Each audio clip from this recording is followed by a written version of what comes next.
오태우래 시사본부. 이철희 의원이 공개한 전시 개헌 및 합수 업무 수행 방안, 또 천정배 의원이 제기한 청해진 해운과의 전화통화 메시지네요. 이 모든 것이 바로 국군 기무사령부에 대한 이야기입니다. 군인권센터가 긴급 기자회견 열었고요. 관련자들을 모두 고발 조치할 방침이라고 밝혔는데요. 오늘 군인권센터 임태훈 소장과 함께 이야기 나눠보겠습니다. 어서 오십시오. 네, 안녕하십니까. 예, 고발 조치하겠다고 기자회견 열었는데 누구를 지금 고발할 예정인 거예요? 우선 뭐 고발해야 될 사람이 너무 많아서요. 지금 변호사분들께서 네. 추스리고 있으세요. 그러니까 어느 범위까지 해야 될지. 예. 일단은 저희가 내일 고발을 아마 할 것 같은데요. 예.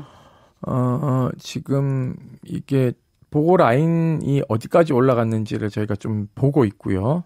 그리고 기무사라는 곳은 네.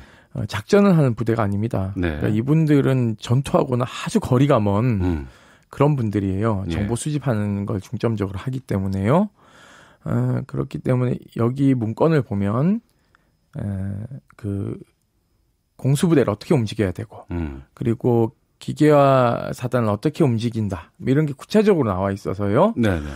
이런 것들은 작전 쪽에서 아마 문건이 작성됐기 때문에 네. 기무사가 이렇게 했을 것이라고 저희는 추론하고 있고요. 그리고 기무사도 각 부서마다 문서를 다 작성했을 것이다. 예를 들면은 사람을 감시하는 부서에서는 예. 과거 윤석양 이병이 그 보안사 문건을 폭로했던 청명작전과 유사한 그건 민간인 사찰에 관련해서 민간인 사찰이죠. 그러니까는 뭐 야당 주요 인사들 또는 시민사회단체 대표들, 탄핵 집회를 주도하는 주동자들 이런 사람들에 대한 감시 문건이나 예를 들어서 뭐 위수령과 계엄을 선포했을 때 이들 어떻게 검거할 것인지에 대한 부분까지도 아마 짜여져 있을 것이라고 저희는 추론하고 있습니다. 그래서 저희가 보고 범위를 뭐 청와대까지 볼 건지 박근혜 대통령까지 볼 건지 아니면 당시 권한대행이었던 한교안 총리까지 볼 건지 아니면 김관진 안보실장까지 볼 건지를 지금 좀 법리 검토를 하고 있는 중입니다. 네, 내일쯤이면 그것이 결정 납니까, 범위가? 네, 범위가 결정 날 것 같고요. 뭐 아마 내일 뭐 오전이나 오후 정도에 저희가 고발장을 제출할 계획을 가지고 있습니다. 임 소장께서 말씀하신 그 내용을 검토해 보면은 단독 작성 문건은 아닐 것 같다라고 하셨는데, 네. 기무사의 업무 특성상 본다 그러면, 네네네. 그러면 어디와 함께 작성하면 이 문건이 나올 수 있는 거예요? 원래는요, 그 계엄에 관한 부서는요, 합참이 권한이 있습니다. 예, 합방참모본부. 합참이 병력 동원부터 시작해서 군 영권을 가지고 있기 때문에 합참이 중심이 돼서 해야 되는데요. 이거는 그 문건에도 나왔지만 합참의장과 합참차장을 의도적으로 배제를 하고 있어요. 네. 그리고 한미연합 부사령관까지 이제 배제하고 있습니다. 그러니까 이것은 육군 중심으로 계엄 사령부를 도표를 짜고 있어요. 그래서 계엄 사령관을 육군 참모총장 당시 장준규 대장이죠. 그분을 이제 사령관으로 해놨고 합동수사본부 여러분들 많이 들어보셨을 거예요. 전두환 전 대통령이라는 분이 합수본부장을 했고 합수본부장 자리가 왜 중요하냐면요. 입법부 그러니까 재판하는 것과 검찰, 민간검찰, 경찰 여기를 다 관할하게 되어 있어요. 사실상 무소불위의 권력을 가지고 있는 거죠. 그러니까 이런 것들을 다 계획을 짜는 것이 모두 육군 중심이기 때문에 굉장히 좀 기형적이다. 그러니까 계엄 문건 안에서도 작전도가 합참이 아니고 왜 육군이었을까? 이것은 반란의 의도가 매우 명백하다라고 저희는 판단할 수밖에 없는 거죠. 친위 구테타. 그러니까 뭐 자유한국당 쪽이라든가 다른 쪽에서는 그냥 그 소요라든가 시위가 격화됐을 경우에를 대비하기 위한 대비 문건이다. 뭐 이렇게까지도 얘기를 하고는 있는데 지금은 말씀하신 거와 그리고 이제 이미 공개된 내용들을 좀 보면 이거는 실행 단계까지도 좀 계획하고 준비한 정황들이 좀 보이지 않습니까? 네, 그렇습니다. 처음에는 위수령을 발동하죠. 그래서 위수 사령관을 누구로 임명하냐면 당시 구홍모 수도방위 사령관입니다. 지금은 육군 참모 차장이죠. 그 사람을 이제 위수사령관으로 임명해서 청와대를 경호하는 백호부대와 청령부대로 하여금 청와대 반경보다 더 넓게 광화문까지 위수 지역을 넓혀서 위수 지구를 설정할 수 있거든요. 예. 넓혀서 이제 군대를 광화문까지 밀고 들어가는 것이죠.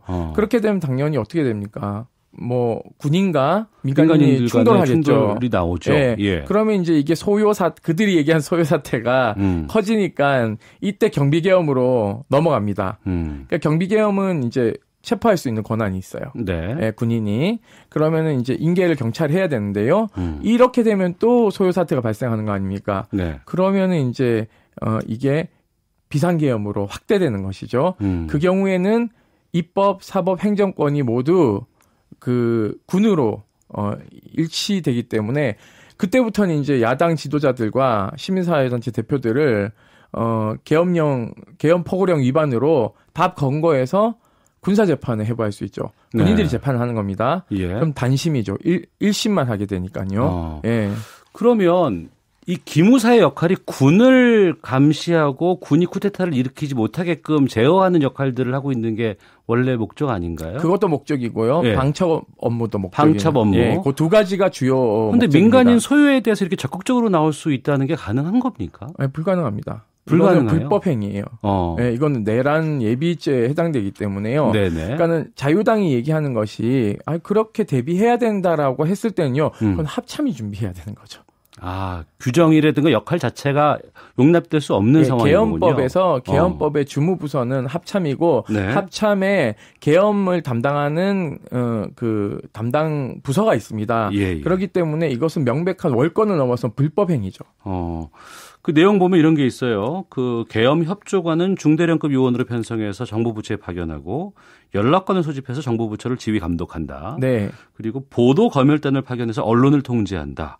그러니까 군정 그리고 언론 장악 이런 내용들이 포함되어 있고 예전에 역사책에서 많이 배웠던 그 상황이 떠올라요. 네, 이거 매우 중요한 게요. 예. 지금 문건을 보면 총 지금 8가지 문건에 참조 문건 3개인데요. 서울의 병력이요. 탱크 200대, 장갑차 550대, 그리고 무장 병력만 4,800명, 네. 그리고 특전사 요원이 1,400명이 투입됩니다. 그 투입이라는 건 서울 시내에 들어올 수 있다는 얘기죠. 서울 시내에 들어오는 거죠. 이게 구체적으로 나열되어 있어요. 광화문 일대는 34단 2개 여단이 진주합니다. 그렇게 되면은 탱크 80대 하고요. 장갑차 200대, 예. 무장병력 1,800명이 들어오고 특전사 700명 들어오는데요. 이게 왜 중요하냐면요. 이 병력이 지금 서울 시내에 들어오는 인력이 한 5,000명 정도밖에 안 돼요. 네. 박정희가 5.16 군사 쿠데타 일으켰을 때 서울 시내에 들어온 병력이 5,000명 정도밖에 안 됩니다. 그때와 비슷한 수준이군요. 비슷하죠. 그게 왜 하냐면요. 이 인력은요.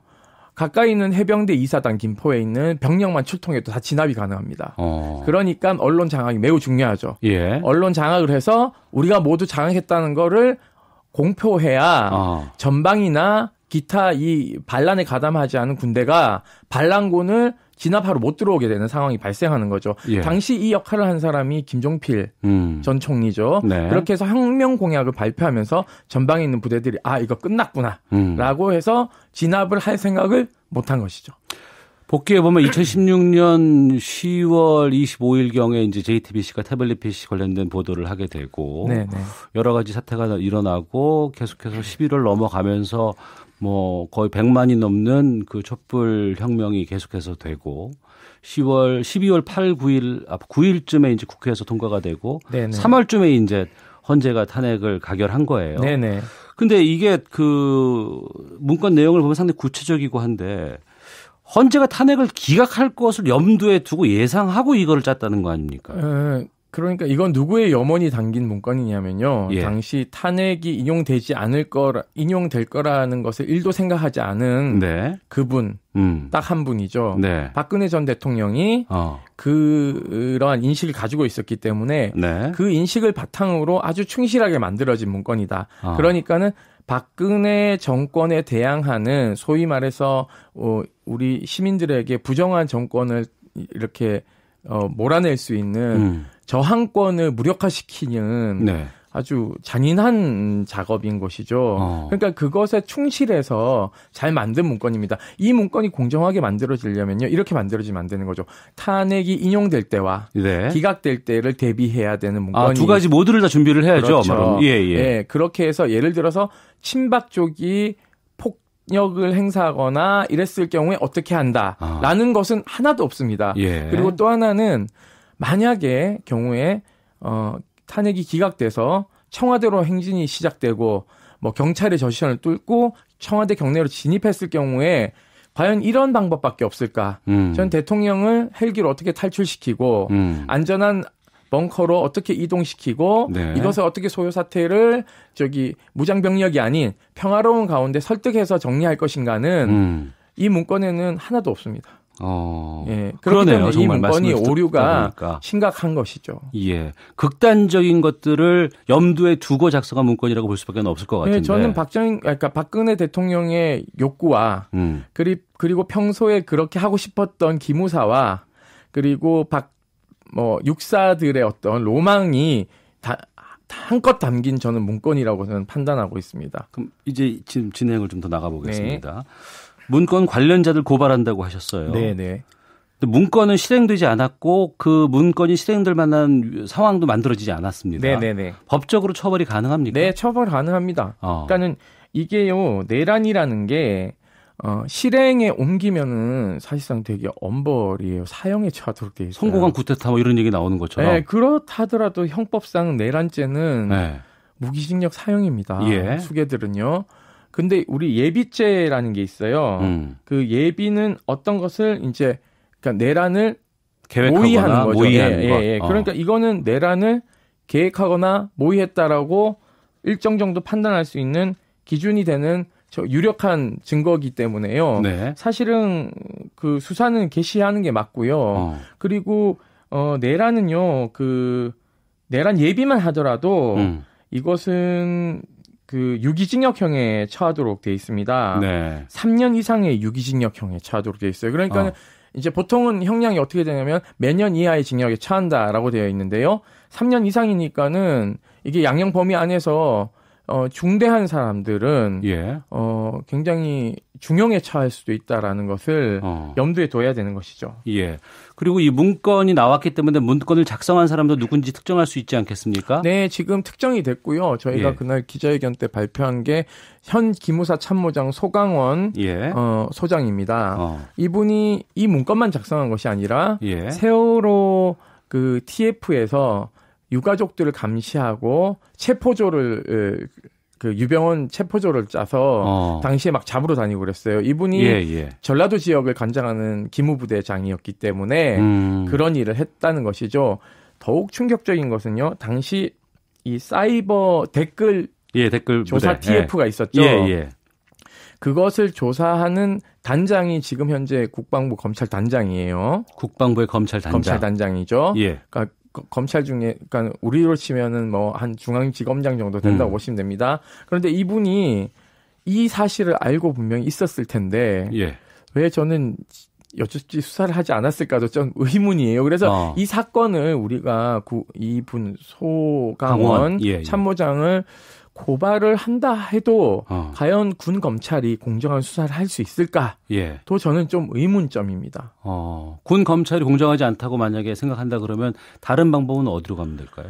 사실 민간 검찰이요, 그 전역한 사람들은 수사를 개시할 수 있습니다. 다만 이게 이제 현역 군인들은 수사권이 없습니다. 그렇기 때문에 군 검찰하고 합동 수사본부를 차려야 되는데 그것도 저는 좀 제대로 진행 안 될 것 같아서 저는 특검을 좀 검토해야 되지 않을까. 그래서 세월호 유족들을 사찰한 건 그리고 현재 이 문건을 내란 예비를 모의한 사람들 이 사람들까지 해서 특검이 수사를 하면 건군 이래 최초로 군이 특검의 수사를 받게 되는 사태가 발생하죠. 그러니까 공정성이나 또는 뭐 강제 수사의 필요성을 봐서라도 저는 특검으로 가야 된다. 지금 오늘 뭐 추미애 대표님께서는 뭐 국정조사, 청문회 이런 것까지 말씀을 하셨지만 그건 이제 국회가 해야 될 일이고요.